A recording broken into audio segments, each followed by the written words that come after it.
And welcome back to the Spicy Sports Show with Sam Sherman coming to you live from Phoenix, Arizona, 7:04 local time out on the West Coast, 10:04 out back east. A lot to talk about in the world of sports. In the NBA, you have Ty Lawson going from Denver to Houston. What type of trade impact does it mean there? An update on the Ohio State quarterback situation just came in the last 10 minutes. I'll tell you about that. It went down from 3 to 2, it seems, at this point. If you watched the Gold Cup last night, in the semifinals, both games were in another, to pretty much just say it, ruined by officiating. Let's be honest, we'll go over both of those games as well, along with my all-time best 11. I saw an article about it. I'd have to agree, so I'm going to read you off the top 11 from there, and as well, I went to an Earth, Wind & Fire concert a couple nights ago. I'm going to tell you about what almost got me kicked out of the concert, and for the record, I was completely sober. So if people were asking, that's not it. So yes, I was completely sober throughout that time. It was by far one of the best concerts, if not the best concert I've ever seen in my life. Earth, Wind & Fire they're a band I grew up with. Because my parents didn't let me listen to any rap or any hip-hop, any hard, like, death metal, really. So essentially what I was listening to in the crib growing up was this, which obviously describes a little bit about my personality there. So them in Chicago, it was a phenomenal concert. Not, the crowd was obviously a lot older. Hips were breaking. Just kidding.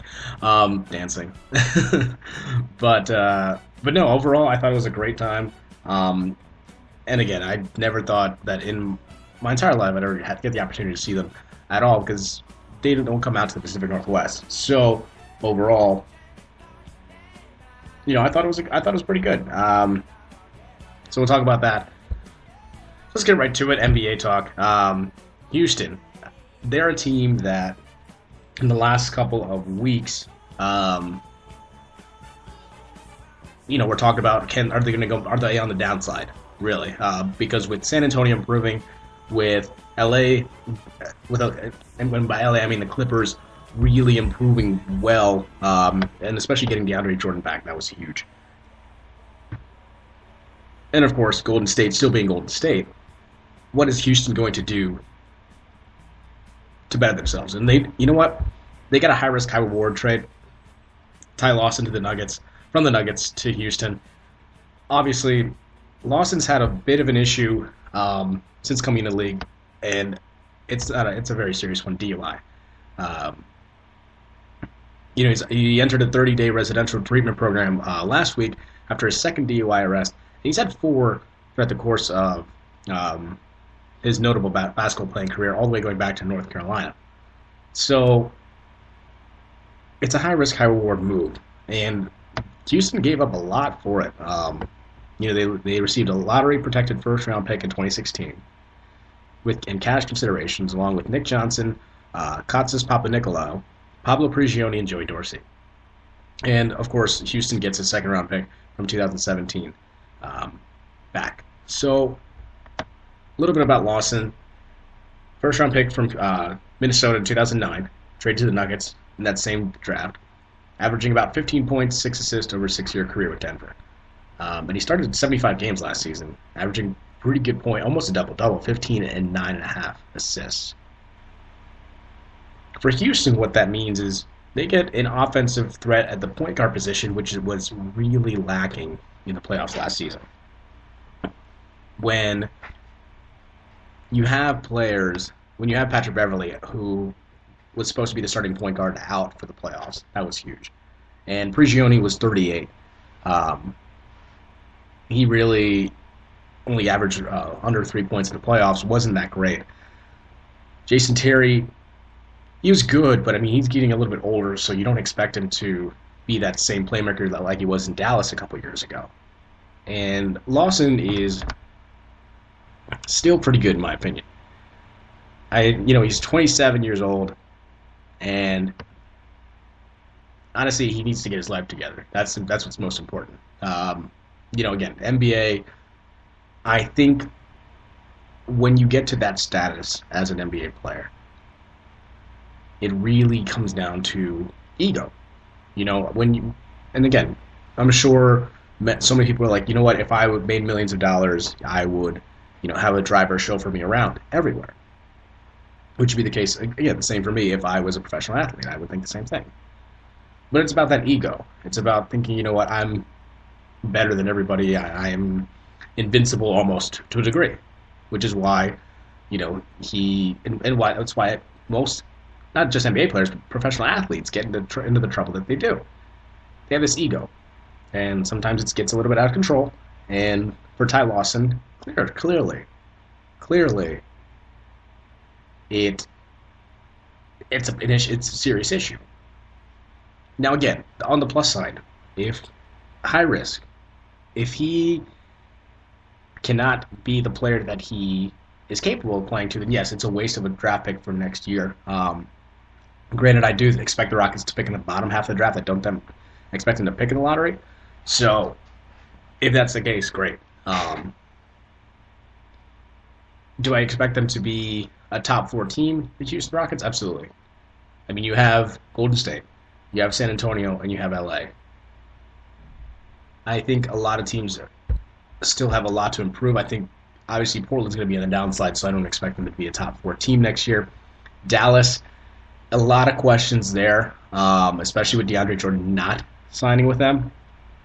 So, to be honest, I don't know who's going to step up from there. As I'm looking through the conference, I could see Memphis maybe stepping up. They can improve.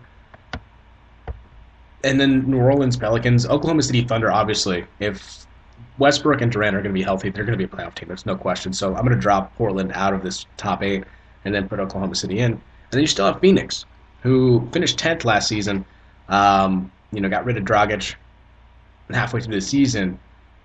But let's see what they can do out there. I think Phoenix is an up-and-coming team. I think they can make a run just like New Orleans last season and maybe sneak into that 8th and final playoff spot. So potentially maybe Dallas and Portland switching out with Oklahoma City and Phoenix next season. Now again, on the high end, I expect Houston to be a top 4 team in the Western Conference. Again, San Antonio, LA, Clippers.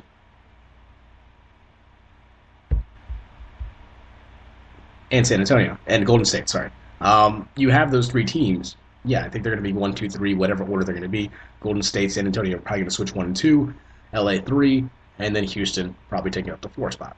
So I expect them to at least get first-round home court advantage. After that, it remains to be seen how good they can be. I do like what Houston did with Sam Dekker in the draft. That was huge. I think getting another wing player that can shoot, while important, and he's clutch. I mean, as you saw in the NCAA tournament for Wisconsin, he played a great game against Arizona in the Elite Eight to get them to the Final Four, and had a great game against Kentucky. So obviously not in the national championship game, but that's okay. He still got a Wisconsin team to the national championship game. That's pretty impressive, if you ask me. And I think that's going to help their bench as well. They signing KJ McDaniels as well. That was nice. And then if Donis Matajunas can be healthy, I think that's going to be very important. But overall, yeah, I think this Houston team did get a high-risk, high-reward move. And again, for Denver, what does this mean? Nothing. They really aren't going to improve well. I mean, they finished 30-52 last season. That was pretty bad. They drafted in the lottery, got Emmanuel Mudiay. Are any of those pieces going to be important for Denver? Probably not. I mean, they released Prigioni as well. And Dorsey may be a good player. I mean, Dwight Howard and then Clint Capella were ahead of him, so that might be a little bit of an issue. But besides that, I mean, overall, again, high risk, high reward for Houston. That's just my opinion on it. Moving on from NBA to college football here. This just came out in the last hour, actually. Reading this article, so it's pretty interesting. Obviously, the Ohio State quarterback issue. Everyone figured out. Everyone, is freaking out. Oh my God, 3 quarterbacks. Oh my God, what's going to happen? Who's it going to be? Braxton Miller, the 2-time Big Ten Player of the Year. It's going to be him. Is going to be Cardale Jones, who won the national championship, or is going to be J.T. Barrett, who took over for Miller at the beginning of the season and brought them to that point before Cardale Jones took over. Now, as expected, at least for me, Braxton Miller is an athlete, and he's a leader. Now, leaders have to do what's best for the team. Ohio State is a top 5 team going into next season. Now, is Braxton Miller the answer at quarterback? I don't think so. No. I think you have a better shot with either JT Barrett or Cardale Jones. Cardale Jones has the ability to be a top 5 pick in the upcoming draft next season. He only played 3 games, but those 3 games were probably the most important games of his career, by far. Now, Braxton Miller, being a senior, probably understood that. And according to this article from Sports Illustrated, and I'm just reading here, the idea of switching from wide receiver to wide receiver came to Ohio State quarterback Braxton Miller in April when he discussed it with strength coach Mickey Marotti. In May, he brought up the possibility to coach Urban Meyer when the two began watching film of star wide receivers together. Later that month, Miller began sneaking on the practice field late at night to catch balls from quarterback JT Barrett. And he kept it a secret, essentially. And Miller's fallback plan of playing wide receiver has become a reality at this point, according to SI.com on Thursday night. Earlier tonight, saying that he has plans to start the 2015 season playing H-back, hybrid wide receiver position for the Buckeyes. Now, Miller does say that he hasn't completely closed the door on playing quarterback. He estimates about 80% of the time during training camp will be at receiver and 20% with the quarterbacks.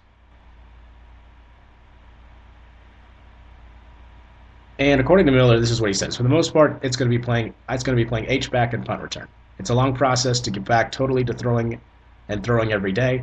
This is the smarter thing for right now. God blessed me with a lot of talent and different opportunities. I'm going to have fun with that and still score a lot of touchdowns and help the team out and be dominant at that. Now, of course, for the Buckeyes, it does help them in that sense. It puts a player who calls himself, quote-unquote, the best athlete in college football in a position to make plays in space. What I see, at least at the college standpoint, is a athletic receiver like Percy Harvin. That's as high of a praise as you can get in terms of hybrid players in the last 10 years.